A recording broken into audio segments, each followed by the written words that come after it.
But last night, to me, though, it felt a little bit like a tipping point for the Lakers. Frank Vogel benched Russ because, you just heard it, he wanted to go with players that he said he thought would win the game. So, Perk, I'm going to start with you here. Was that the right decision by Vogel?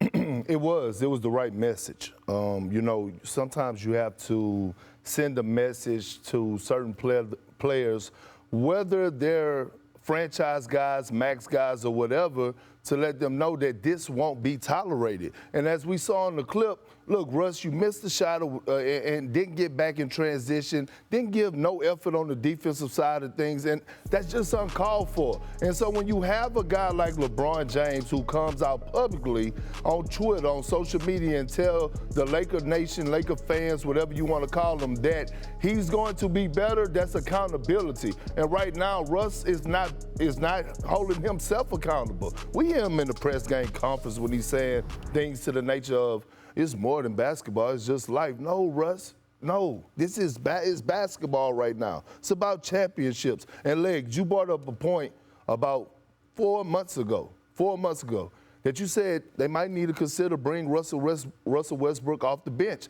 I second that. You know why? They got to move LeBron. Again, here it goes. We got to move LeBron from the center position back to the point guard position, maybe start Dwight Howard, but Russell Westbrook has to come off the bench because him and LeBron just can't coexist at the same time. Well, Perk, we heard Russell Westbrook after games in games past, but last night he left the arena without speaking to reporters. And so, Woj, we kind of saw what happened on the court there. What has ensued since?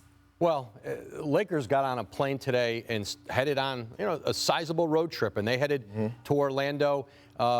Rob Pelinka, the Lakers GM's on that trip, and I would expect that he and Russell Westbrook are going to have conversation either on the flight or when they get to Florida today, and Frank Vogel, because what's going to be key now for the Lakers is what comes next, what are the conversations now about what this means, and like Perk said, was it a message for a single game? Is it the beginning of a role shifting? And I think LeBron James's role in this is going to be important. His leadership, his voice, in getting Russell Westbrook, the organization, to a place here where they can figure out how they can move forward.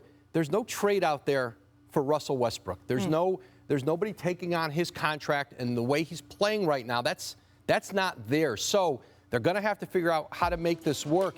And listen, the benching of Russell Westbrook last night at the end of the game, that is not just a coach's decision. That's an organizational decision. Frank Vogel's not doing that without the organization signing off on that, and Dave McMenamin reported that today, and that's certainly the case. And so what happens next? What are the conversations that are going on today? And Dave McMenamin will join us with his reporting later in the show, but that flight to Orlando, Woj, that is a long one. And Tim and Perk, Janae, you all have played, and Janae, you still do, play the game at the highest level. So for that, long airplane ride and this ensuing longest trip of the season, Tim, I want to start with you here. What needs to happen from a player perspective for that cohesion to exist so that they can move forward in these conversations? Honestly, obviously LeBron James, leader of the team, and whatever he says and whatever his body language is, whatever indications he gives, he doesn't have to come out and say anything publicly. He doesn't have to indict Frank Vogel. He doesn't have to publicly support Russell Westbrook. It's all about body language, innuendo, what he may not say.